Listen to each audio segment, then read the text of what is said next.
On this Valentine's weekend, we thought it'd be fun to talk about the steamy new movie that is out, and I have seen many trailers, many ads for this movie over the last couple of months. So anticipation was high for the adaptation of a book that a lot of us read when we were in either high school or 8th grade, Wuthering Heights. And our Gen Z movie critic, Charlie Oakes, has seen it.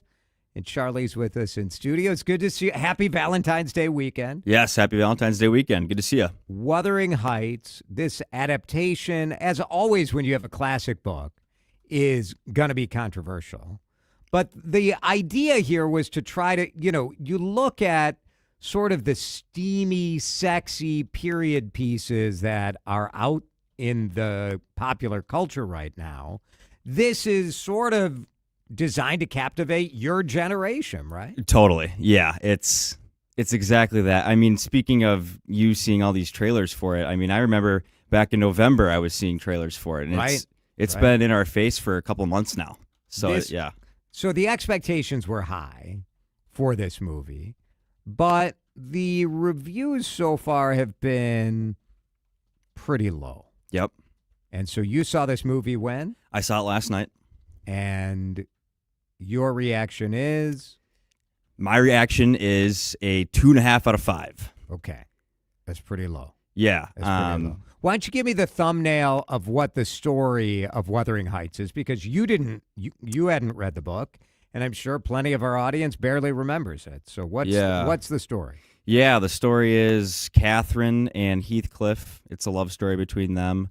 They grow up together in a kind of mountainside village that her father owns called Wuthering Heights. And it's kind of about how Heathcliff is kind of the servant there all of their life, and then they separate. She marries Rich, and it's kind of about her coming back to how her heart feels and finding Heathcliff in the end, and kind of the family trajectory on that, and how each of them kind of took different paths and how they end up coming together back in the end. The main characters are tremendously successful and hot actors, right? Yep. That was very intentional. And that's it's going to be a hit. It's box office wise, it's going to be a hit, I think. I mean, it's almost hard not to be with Jacob Elordi and Margot Robbie.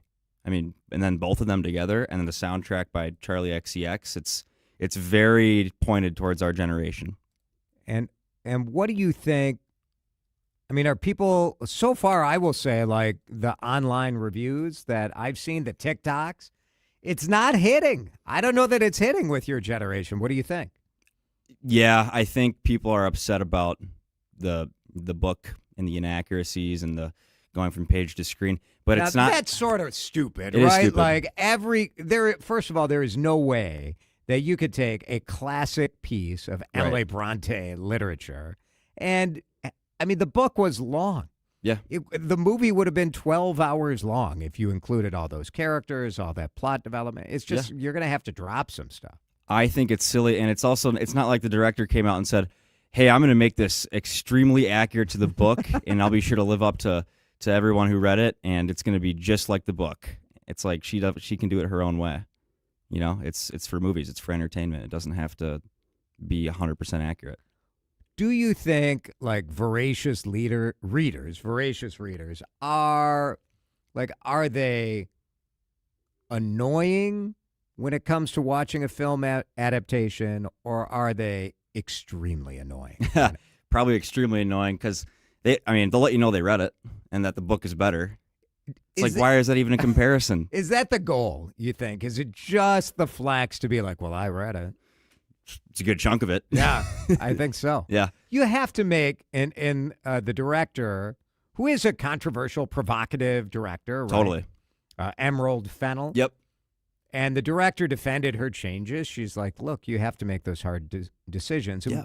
One of the changes from the book was that these two characters do have sex in the movie, which did not happen in the book. Okay.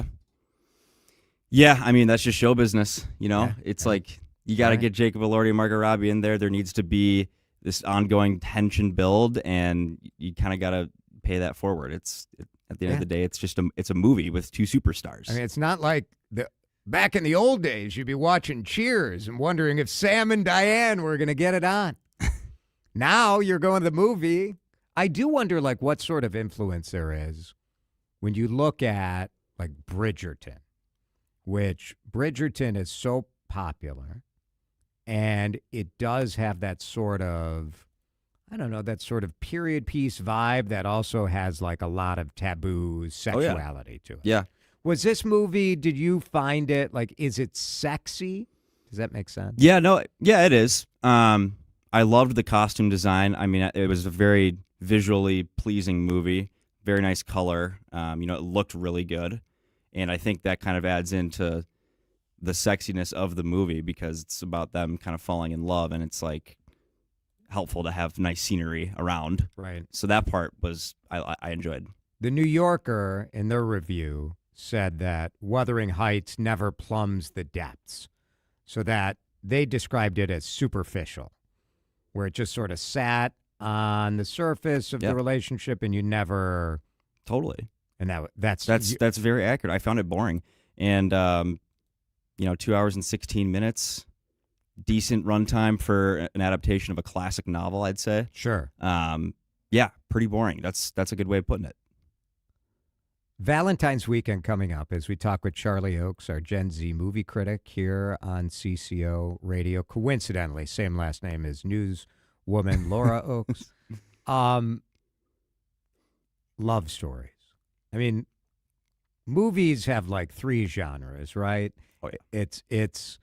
It's like the big action movie. It's the lot of blah, blah, blah type movie, or it's a love story. When you think of Valentine's weekend, and maybe people could text in too, it's 651-461-9226. Best love story, best movie with a love theme, what is it for you? I'm going to go About Time. I love that movie, and I only saw it for the first time maybe a year or so ago, and that's just a great movie. It's more than a love story. It's just entertaining all around. I don't know that I've seen the movie About Time. About Time is Rachel McAdams? Yep, and Domhnall Gleeson, son of Brendan Gleeson. Oh. And what's the bit? What's the story? The men in the family can go back in time, and it's about actually Margot Robbie's in this one too. Wow. Yeah. Yeah. The men in the family can go back in time, and it's kind of about him trying to be like the perfect guy to get the girl and fixing his mistakes, and at what cost, does going back in time have on his future? It's streaming on Peacock right now. But, yeah, I don't know how I missed that one. That's a must-watch this weekend. Did you see that movie, Dan? Honestly, I've seen clips of it on TikTok, so that's my awareness of it. Bill Nighy, right, plays his dad. Yeah, it's really good. I'd recommend it. Some great dialogue scenes in there. So totally. All right. Very entertaining. See both. See Wuthering Heights and About Time. It's not the Han and Leia story arc from Empire Strikes Back into Return of the Jedi in terms of love stories, but it's pretty good. Yeah, it is good. Now, a texter says, when it comes to Wuthering Heights, call it something else if you don't want to follow the movie or follow the book. Don't call it Wuthering Heights if it's a totally different story. Yeah. That's kind of an interesting debate. There have been a number of film adaptations of Wuthering Heights that were not necessarily called Wuthering Heights. Right. I think I kind of agree with that. I also just do you really expect to go see a movie and just I love this book, I want to see the movie play out the same way the book does? Yeah, maybe people do. It's tough to say. I haven't read the book. If I had read it, maybe I would have more of an aggressive feeling on that. But in general, when you're talking about adaptations, your expectation walking into a theater is that there's going to be changes made from the book because you can't just literally film a book. No. So as long as it sticks to look, Lord of the Rings, people love those movies, won, how many different Academy Awards. There's significant differences between those movies, which people absolutely love, and the books. Yep. It just has to be that way. As long as the story basically is the story, how you get to certain beats of it is going to change. Agreed. Audiences sort of need to grow up a little bit. I would have to agree. And this director said that her version is supposed to be a reimagining. It's not really. You could describe it almost as fan fiction in a way. Yeah. You're taking some of the character. It is. I don't know. Your point is that whatever it is, it's still kind of boring. I think the anticipation of this movie outshined the end result completely. They knew what they were doing, getting Jacob Elordi and Margot Robbie. They've had a big press tour for it, and we started seeing teasers in November. They knew what they were doing, but it's like the number one rule in like an alien movie: never show the monster in the trailer. Never, build up that anticipation and wait until the end and really build up that moment. And I think here we were almost spoiled a little bit. I mean, there was also a song in this movie that has been viral on TikTok for maybe a month now. So people have been exposed to that. And then when that plays in the movie during the serious scene, it's like, oh, now I'm just thinking about TikTok memes. So that's another thing. Overexposure. It's a problem, right? Yeah. Yeah. Interesting. Love story from the 1980s, says a texter. John from Chanhassen tells the story of taking his wife to see Pulp Fiction on their first Valentine's Day. That's awesome. He said it almost broke us up, though. 32 years later, have not made the same mistake again. I think that was a good choice. That's it's pretty clearly, good. Yeah. That's pretty good. That's a good one.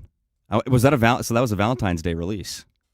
Must have been. Well, movies were also like in the theaters forever. Oh, right? yeah. Yeah. Right? When was Pulp Fiction a Valentine's Day release? No. Oh, it was October. And it was still in theaters?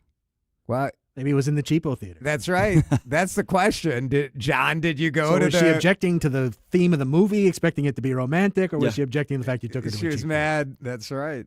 Oh, that's pretty funny. Romantic or not, you were entertained. I do think like going to a movie for a first date is probably a bad idea because you don't talk at all. Yeah, I think so too. But for a date, it's a great idea, right? Oh, yeah. It's like a good, third, fourth date. Third, fourth date. You got to know who you're next to at least and kind True. of feel maybe, what do they think? How are they feeling about this? And then that kind of sparks conversation after. You want to pick the right movie, probably Pulp Yeah. Fiction. A Tarantino film is not going to be your move. Probably not. Probably not your move. No. Have you ever made out in the movie theater? Charlie Oaks. I I mean, put him on the spot. Why don't you? I'm too focused on the cinematic masterpiece before my eyes. I don't have time for any of that. that's what I would think as a movie critic to go into a theater. Yeah. And, I mean, that honestly, That'd be a heck of a move. well, the movie must stink if you're like, well, or the makeout is that good. Where you're I think like, that's a this would movie be thing. I don't think anyone actually does that. I wonder about that too. I have never seen people like going at it in the movie theater. Have you, Cook? I don't think I've seen it. But it no. feels like this is like a trope in movies. It definitely right? is. Totally yeah. is. Maybe it was a long time ago. Maybe like there was nowhere else to go to hide. I guess. I don't know. Yeah, I don't really get that. Like, you're here to see the movie. Let's just watch it. Are you though? Yeah. Maybe you're there for that tender moment when two hands separately meet in that tub of buttered popcorn, and then you go. I will say, Wuthering Heights, you should go see it. It wasn't my favorite, but you should go see it. Why? You just said it's terrible. I'm happy I saw it. It wasn't my favorite. I don't love every movie I see, Huh. but I think you should see it. I All think right. you should be part of the conversation of, Well, then you can. That's true. you know what I mean? All right.